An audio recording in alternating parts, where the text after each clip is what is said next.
Hello students, welcome to Raghav Pathshala. Last class में हमने आपके जो प्रश्नावली आपकी 4.1 है उसका इंट्रोडक्शन पार्ट हमने देखा था कि सारणिक होता क्या है, 1 गुणा 1 कोटि का सारणिक का मान कैसे निकलता है, 2 गुणा 2 का कैसे निकलता है और 3 गुणा 3 का कैसे निकलता है। उम्मीद है आपने लेक्चर्स को बढ़िया तरीके से देख लिया होगा और उसके कंसेप्ट भी क्या कर लिए होंगे, आपने क्लियर कर लिए होंगे। आज हम हमारी जो क्लास करेंगे उसके अंदर टोटल हमारे 5 एग्जाम्पल है। 4.1 जो एक्सरसाइज है उसमें 5 एग्जाम्पल है, वो 5 एग्जाम्पल का सॉल्यूशंस करेंगे और कल की क्लास जो होगी उसमें हम प्रश्नावली जो आपकी 4. एक्सरसाइज 4.1 है उसके 8 के 8 क्वेश्चंस का क्या करेंगे, सॉल्यूशंस करेंगे। तो आराम से वीडियो को देखिए, कंटिन्यू देखना, एक एक कंसेप्ट आपको जो कल समझाया गया है उसके सारे के सारे कंसेप्ट हो जाएंगे क्लियर। तो पहला और दूसरा उदाहरण है इस सारणिक का मान निकालना, इस सारणिक का आपको मान निकालना। सारणिक है क्योंकि आपको दिखाई दे रहा मापांक लगा हुआ। दूसरी बात 2/2 कोटि का है, तो 2/2 कोटि का सारणिक का मान निकालना बहुत ईजी है, सीधा काम। ध्यान दीजिए सर, आपको मान निकालना है इसका 2 -1 4 और 2। इस सारणिक का आपको क्या करना है, मान निकालना है। इस सारणिक का मान निकालने के लिए मैंने आपको कल की क्लास में बताया था, हमेशा आपको वज्र गुणा करना है। क्या बात मैंने बोली थी, आपको ऐसे वज्र गुणा करना है। वज्र गुणा करोगे तो आप लिखेंगे 2 गुणा में 2, फिर माइनस का चिन्ह आता है और फिर 4 को गुणा करोगे -1 से। बोलो साहब, क्या मैंने बताया था 2/2 कोटि में ये इससे गुणा होगा और ये इससे गुणा होगा, ये इससे गुणा और ये इससे गुणा, एक ही बात है। 4 को -1 से करो या -1 को 4 से गुणा करो और बीच में चिन्ह हमेशा किसका आएगा, माइनस का आएगा। ध्यान देना, इधर जब माइनस का चिन्ह आएगा तो इसको आप लिखेंगे 4, ये माइनस और ये माइनस गुणा होने पर हो जाएगा प्लस का 4 और उत्तर कितना आएगा आपके पास 8। ये इस क्वेश्चन का आपके पास फाइनल क्या आ जाएगा, आंसर। मुझे नहीं लगता मेरे लालो लालियों को इस क्वेश्चन में कोई समस्या होनी चाहिए। 2/2 का बड़ा सिंपल सा सवाल है। आप इसको देखें थोड़ा सा ध्यान से, इसको जब आप थोड़ा ध्यान से देखेंगे तो मैं इसको ऐसा लिख सकता हूँ, ये हो गया आपके पास x, फिर x - 1, फिर x + 1 और फिर हो जाएगा ये x। इसमें भी ये 2/2 का है तो कोई दिक्कत नहीं। 2/2 के लिए ये इससे गुणा और ये इससे गुणा, हमेशा वज्र गुणा करना, बिल्कुल करना है सर। और फिर आप गुणा करेंगे, x को x से गुणा करेंगे तो आप लिखेंगे x गुणा में x, फिर चिन्ह माइनस का और इस x - 1 को गुणा करेंगे x + 1 से। ठीक है साहब, x को x से गुणा करोगे तो क्या हो जाएगा, x² माइनस, ये देखो क्या, ये है a - b, a + b identity बन जाएगी a² - b²। मुझे नहीं लगता कोई समस्या आपको होनी चाहिए। a² - b², आप चाहो तो x को इस पूरे से गुणा करवा दो, ये -1 को इस पूरे से गुणा करवा दो। जब आप ओपन करेंगे इसको x² माइनस अंदर जाएगा तो माइनस का x², माइनस माइनस हो जाएगा प्लस का 1, तो x² कैंसिल और फाइनल उत्तर आ जाएगा आपके पास 1। बोलो साहब, क्या मैंने ऐसी कुछ बातें आपको बोली थी कल की क्लास में? इतना ही बोला था, वज्र गुणा करना है। ये 2/2 का हमने सीखा, 3/3 का भी हमने सीखा, 1/1 का आपसे नहीं पूछा जाएगा।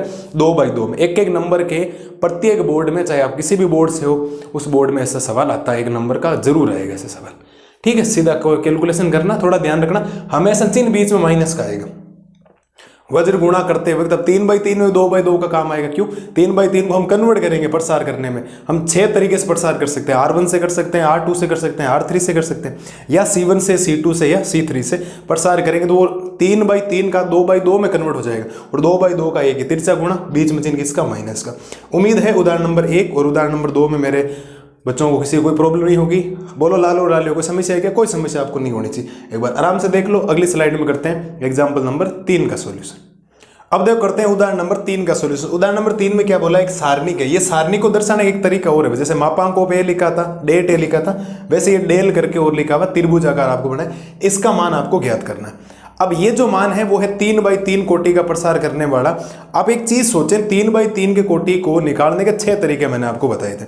आप R1 से प्रसार करोगे तो भी उत्तर सेम आएगा, R2 से करोगे तो भी उत्तर आएगा, R3 से करोगे तो भी एक आंसर आएगा, C1 से करोगे तो भी उत्तर आएगा, C2 से करोगे तो भी उत्तर आएगा और C3 से करोगे तो भी उत्तर। देखो ये R1 R2 R3 आप किसी से प्रसार कर दें, C1 C2 C3 आप किसी से प्रसार कर दें, उत्तर में कोई फर्क नहीं आता। इस बात को ध्यान रखना।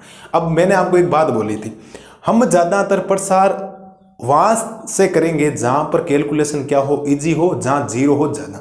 आप कहेंगे सर 0 ज्यादा है C3 में, क्या मुझे यहाँ से C3 से प्रसार करना चाहिए? क्या बिल्कुल करना चाहिए। मैं 2 तरीके से इस क्वेश्चन को करवाता हूँ। एक तो मैं C3 से करवाऊँ पहले आपको, जैसा किताब ने किया, फिर आप सोचो सर अगर मैं C3 नहीं सोचता, मैं तो R1 ही सोचता, तो क्या उत्तर में कोई फर्क आता है क्या? देखते हो दोनों उत्तर सेम आएंगे, आप ध्यान देना। ठीक है, तो पहला काम आप लिखेंगे, पहले तो आपको सवाल लिखना चाहिए। सवाल है आपके पास सारणिक बराबर 1 -1 4 2 3 और 1 4 0 और 0।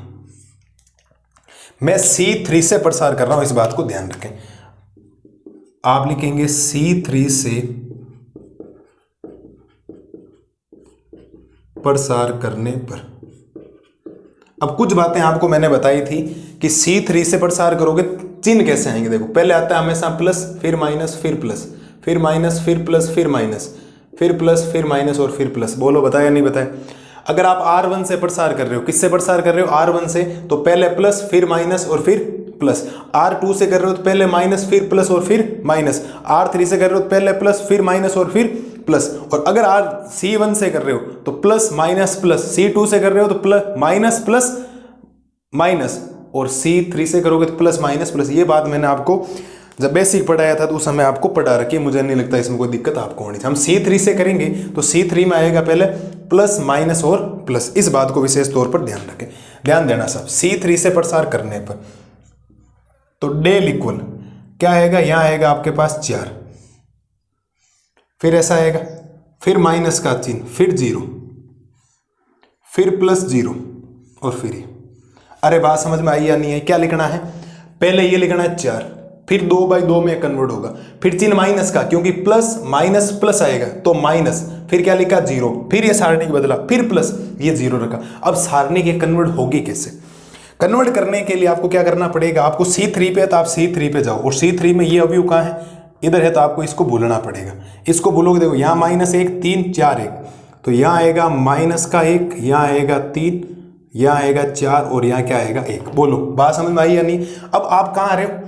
ये तो आपके C3 था, C3 भी इस पे आए, दूसरा इस पे आए, तो आपको ये बोलना पड़ेगा, बीच वाला बोलना पड़ेगा। क्या बोलना पड़ेगा? देखो, ये तो आपको हर बार बोलना है, अब बीच वाला बोलना पड़ेगा। बीच वाला जब बोलोगे तो 1 2 4 1, तो यहाँ क्या आएगा? 1 2 4 और 1। इस बात को ध्यान रखिए, ये बोला बीच में से। अब तीसरे पे आ गए, तो ये तो लेना ही लेना है, C3 लेना, लेकिन R3 पे आ जाएगा, तो बचे क्या? 1 2 -1 3, 1 2 -1 और 3। इस बात को ध्यान, आप जिस पंक्ति में हो या जिस कॉलम में आप हो, जिस स्तंभ में आप हो, जिस पंक्ति में आप, उस पंक्ति को आप भूल जाए। देखो, पहले हम तीसरे स्तंभ में थे, तीसरे स्तंभ को और पहली पंक्ति को भूले, दूसरा 0 आ गया, यहां भूले, इसको भूले, ऐसे ध्यान रखना। अब कैलकुलेशन करनी। अब कैलकुलेशन कैसे होगी? मुझे नहीं लगता इस कैलकुलेशन किसी को दिक्कत है साहब। ये इससे गुणा और ये इससे गुणा, ये इससे गुणा और ये इससे गुणा, ये इससे गुणा और ये इससे गुणा, ये गुणा आराम से हो जाएंगे, कोई दिक्कत आपको नहीं होगी। इधर ध्यान दें सर, आप लिखेंगे डेल बराबर 4 गुणा, ब्रैकेट में क्या आएगा? देखो, -1 को 1 से गुणा करोगे तो माइनस का 1, फिर फॉर्मूले के अंदर माइनस, और 4 को 3 से गुणा करोगे तो ये बन जाएगा 12। ठीक है सर, बिल्कुल। फिर चिन्ह है माइनस का, ये बार है 0। 1 को 1 से गुणा करोगे 1 माइनस, 4 को 2 से गुणा करोगे 8 प्लस 0, 3 को 1 से गुणा करोगे 3 माइनस, -1 को 2 से गुणा करोगे माइनस का 2। बोलो साहब, कोई समस्या है क्या? हमने गुणा कर दिया और हर बार चिन्ह किसका लगा दे? बीच में माइनस का। आगे ध्यान दें, आगे जब आप लिखेंगे तो डेल बराबर, ये क्या बचेगा? 4 गुणा, क्या ये माइनस का 13 है क्या? बिल्कुल है, माइनस का 13, माइनस 0 गुणा, क्या ये माइनस का 7 है? बिल्कुल है, प्लस 0 गुणा, देखो ये माइनस माइनस प्लस हो जाएगा, 3 और 2 कितने हो जाएंगे? 5 हो जाएंगे। तो मैं इसको डेल बराबर लिख सकता हूं माइनस का 52, माइनस का 0 और प्लस का 0।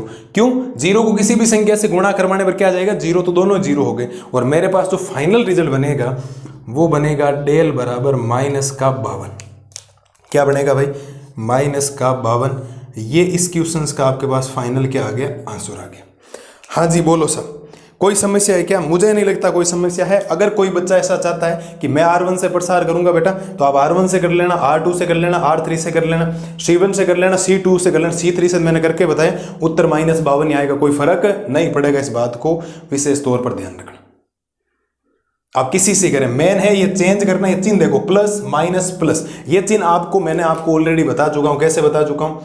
कि पहले plus minus plus, minus plus minus, plus minus और प्लस। इस बात को आप ध्यान रखें, ये मैं आपको चिन्ह बता चुका हूं। जब आप चेंज करेंगे, चेंज कैसे करेंगे, अगर आपने R1 से प्रसार किया तो प्लस माइनस प्लस, R2 से प्रसार किया तो माइनस प्लस माइनस, और अगर आपने R3 से प्रसार किया तो प्लस माइनस प्लस। अगर आपने प्रसार किया C1 से तो प्लस माइनस प्लस, अगर प्रसार आपने किया C2 से माइनस प्लस माइनस, और अगर प्रसार किया C3 से तो प्लस माइनस और प्लस। बोलो मेरे लालो और लालियों, कोई समस्या है क्या? मुझे नहीं लगता कोई समस्या आपको इसमें होनी चाहिए। हमने C3 से किया क्योंकि ज़्यादा जीरो, हमें तो एक भी जीरो दिखाई देगा ना, हम ज़्यादातर कैलकुलेट उससे करेंगे ताकि मेरे को इनसे गुणा करवाने की जरूरत पड़ी ही नहीं। ये तो मैंने पूरा बताया, इस बात को ध्यान रखें। उम्मीद है एग्जाम्पल नंबर 3 आपके क्लियर हो गया होगा, और इन चिन्हों को थोड़ा सा ध्यान रखें। 2-3 बार रिपीट करेंगे, क्वेश्चंस में हम अप्लाई करेंगे तो इजी वे में हो जाएंगे। एक अगला सवाल और है 3x3 का, चौथा एग्जाम्पल वो और करवा तो उससे और ज़्यादा आपको समझ में। देखो आप एक बार इसको, अब देखो करते हैं उदाहरण नंबर 4। उदाहरण नंबर 4 में भी आपको एक 3x3 कोटि का सारणिक दे रखा है, इसका मान आपको निकालना है। अब यहाँ प्रसार किसी से कर दो क्योंकि एक एक जीरो सब में आ रखा है, और जब जीरो R1 में आ रखा था हम तो प्रसार R1 से ही करेंगे। और R1 के चिन्ह क्या होते हैं, पहले प्लस फिर माइनस और फिर क्या होता है प्लस। आप वो चिन्ह वाला जो मैंने टेबल बनाई है वो आप याद करें, उस बात को ध्यान रखें। इसका आपको मान निकालना है तो ध्यान दीजिए सावित्र। अगर आप थोड़ा सा सॉल्यूशंस करेंगे तो डेल बराबर आपको क्या दे रखा है वो लिखें पहले, 0 माइनस का साइन अल्फा और कोस अल्फा, फिर आप लिखेंगे साइन अल्फा 0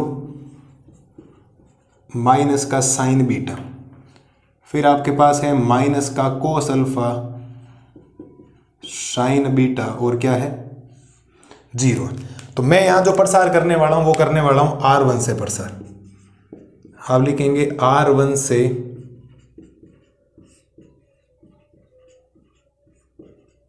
प्रसार करने पर, मैं पहली पंक्ति से ही प्रसार कर रहा हूं क्योंकि यहां देखो अगर आप इससे करोगे तो भी एक जीरो मिलेगा, यहां करोगे तो भी एक जीरो, यहां करोगे तो भी एक जीरो मिलेगा, तो R1 से ही बढ़िया रहेगा। ठीक है, जहां आपको कुछ भी नहीं लगे, जीरो आ ही नहीं रहेगा, वो हमेशा R1 से ही करें, इजी रहेगा आपके लिए हमेशा। ठीक है, तो ध्यान देना सर, डेल बराबर पहले आएगा 0 और फिर मापांक, ध्यान से सुनना, फिर माइनस का चिन्ह, और फिर क्या लिखा है साइन अल्फा, क्या लिखा है साइन अल्फा, फिर सारणिक 2/2 में, और फिर प्लस आता है, लेकिन ये तो प्लस तो आएगा, लेकिन ये मान कितना दे रखा है माइनस का कोस अल्फा। ठीक है, और ये आ गया सारणी। अब ध्यान दें, अब वैल्यू कैसे आएगी, वैल्यू कैसे आएगी, वैल्यू आते वक्त पहले देखो आप जीरो में है तो जीरो वाली ये लाइन इसकी सीध में, इसकी सीध में नीचे, इसकी सीध में सामने आपको भूलना है। तो आप भूलेंगे तो आप इस चीज को भूल जाएंगे, ये नहीं है, और नीचे क्या बचेगा ये और ये, तो यहां 0 साइन बीटा, और यहां माइनस का साइन बीटा, और यहां क्या बचेगा 0। ठीक है, अब दूसरी में तो देखो दूसरी को और सामने वाली को, इसके और ऐसे भूल जाओ, तो यहां बचेगा माइनस का साइन अल्फा, यहां बचेगा साइन बीटा, यहां बचेगा कोस अल्फा, और यहां बचेगा 0। तीसरी में आए तो तीसरा और ये, तो फिर ये बच जाएगा इतना, ये बचेगा माइनस का साइन अल्फा, फिर 0, फिर कोस अल्फा, और फिर माइनस का साइन बीटा। बोलो मेरे शेर और शेर में कोई समस्या है क्या? जैसा मैंने पहले बताया था वैसे ही आपको करना। ठीक है, अब क्या करना, अब करना क्या, इसको मुझे सोल्व करने की जरूरत नहीं, मैं तो इसको सीधा 0 लिखूंगा। क्यों 0 है, अंदर कुछ भी हो कोई फर्क नहीं, माइनस का साइन अल्फा, अंदर क्या बचेगा, इसको इस 0 से करवाओगे तो 0, फिर चिन्ह किसका आता है माइनस का, कोस अल्फा को साइन बीटा से गुणा करवाओगे तो गुणा आएगा कोस अल्फा और साइन बीटा, और फिर प्लस माइनस क्या हो जाएगा माइनस का कोस अल्फा, इसको इससे गुणा करोगे प्लस हो जाएगा, और बचेगा क्या आपके पास साइन अल्फा और साइन बीटा, और इसको इससे गुणा करवाओगे तो माइनस का क्या हो जाएगा 0। क्या मैंने तिरछा गुणा करवा दिया क्या? बिल्कुल करवा दिया। अब 0 का तो कोई काम है नहीं, और ये देखो माइनस का साइन अल्फा गुणा हो जाएगा माइनस के कोस अल्फा और साइन बीटा से, और माइनस का कोस अल्फा गुणा होगा साइन अल्फा और साइन बीटा से, क्योंकि 0 घटाए तो भी फर्क नहीं पड़ा, 0 जोड़ा तो भी कोई फर्क नहीं पड़ा। अल्फा बराबर माइनस को माइनस से गुणा करोगे प्लस, तो क्या बचाइए आपके पास बचेगा साइन अल्फा कोस अल्फा और साइन बीटा, माइनस पहले ये लिख दो साइन अल्फा कोस अल्फा और साइन बीटा। अगर आप ध्यान देखेंगे दोनों सेम है, तो एक प्लस का और एक माइनस का कैंसिल, और आंसर कितना आ जाएगा 0।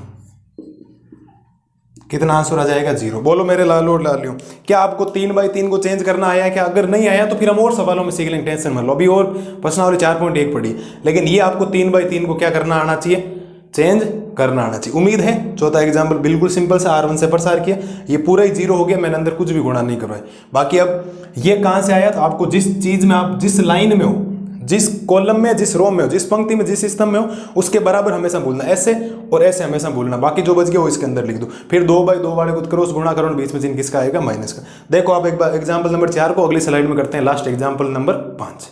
अब देख करते हैं एग्जाम्पल नंबर 5, और एग्जाम्पल नंबर 5 आपके 4.1 का लास्ट एग्जाम्पल है। आज की क्लास हमारी इस एग्जाम्पल के साथ क्या हो जाएगी, खत्म हो जाएगी। बाकी डिस्कशन जो 4.1 का करना वो हम करेंगे कल की क्लास में। एग्जाम्पल देखो, दो सारणिक है 2/2 की बराबर है और इस x का मान आपको निकालना। बड़ा सिंपल सा सवाल आपको दे दिया, ज्यादा कुछ भी माता बच्ची नहीं है। जो आपको दे रखा पहले तो वो लिखो, 3x x और 1 बराबर है 3 4 2 और क्या दे रखा, 1 दे रखा है। अब जब भी 2/2 है तो सीधा सिंपल सा काम है। क्या सिंपल सा काम है सर, ये इससे गुणा होगा और ये गुणा होगा इससे, ठीक है सर।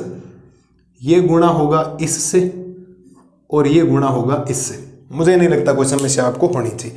जब इनको गुणा करेंगे तो 3 को 1 से गुणा करना, क्या करना, 3 गुणा 1, चिन्ह हमेशा किसका, माइनस का। x को गुणा करना x से, तो x गुणा x बराबर 3 को गुणा करना है 1 से माइनस, और 4 को गुणा करना है किससे, 2 से। 3 को 1 से गुणा करोगे 3 माइनस, x को 1 से करोगे x स्क्वायर बराबर 3 को 1 से करोगे 3 और माइनस ये हो जाएगा कितना, 8, ठीक है। तो ये बचेगा आपके पास माइनस का x स्क्वायर बराबर 3 माइनस 8 और प्लस का 3 उधर जाएगा माइनस का 3, माइनस का 3 प्लस का 3 कैंसिल, माइनस का x स्क्वायर बराबर कितना आया, माइनस का 8, minus minus plus square x square बराबर कितना आएगा, 8। अब जब स्क्वायर हटेगा तो उधर रूट तो लगेगा, लेकिन रूट से पहले लगेगा प्लस माइनस का चिन्ह, ये हो गया 8। इसको थोड़ा सा अगर सोल्व करूं आगे तो x बराबर लिख सकता हूं प्लस माइनस 8 को मैं लिख दूं 4 गुणा कितना, 2, और x बराबर हो जाएगा प्लस माइनस 4 किसका अंडर रूट होता है, 2 का, और 2 किसी का ही नहीं होता है। तो बेटा मेरे पास जो फाइनल x बनेगा वो बनेगा प्लस माइनस 2√2, इसका हो गया आंसर। इसका मतलब x के 2 मान आए, एक पॉजिटिव मान है और एक क्या आया, नेगेटिव है। कुछ सवालों में इससे सिंपल कुछ हो सकता है, इससे सिंपल 12वीं मैथमेटिक्स हो सकती है, इससे सिंपल तो चित्रकला है। चित्रकला के बराबर सवाल आ रखे हैं, 2/2 है, सीधा गुणा करवाए। 3 को आप चाहो तो 3 को 3 सीधा भी काट सकते हैं, तो कोई दिक्कत वाली बात नहीं। मैंने जैसे ही भेजा उसको भेज दिया, कोई दिक्कत नहीं। इसको रटता है तो हमेशा प्लस माइनस का चिन्ह आता है, फिर रूट लगता है। और 4 गुणा 2 लिखा, 8 चाहो तो 8 लिख दो, 8 को 4 गुणा 2 यानी 2√2 लिखा जा सकता है। तो ये x का मान आया आपके पास फाइनल। उम्मीद है आज का लेक्चर आपके एकदम क्लियर हो गया होगा, एकदम बेसिक जो फंडामेंटल्स हमने कल की क्लास में पढ़े थे वो क्लियर हो गए होंगे। मिलते हैं जल्दी कल की क्लास में नए जोश और जुनून के साथ। प्रश्नावली 4.1 का कंप्लीट का सॉल्यूशंस लेके 8 सवाल हैं, कुछ ऐसे ही सवाल उसमें दे रखे हैं सिंपल से 2/2 3/3 2/2 3/3। उम्मीद है पसंद आया होगा। करते हैं कल की क्लास में इसका सॉल्यूशन। तब तक मस्त रहिए, स्वस्थ रहिए, टेक केयर।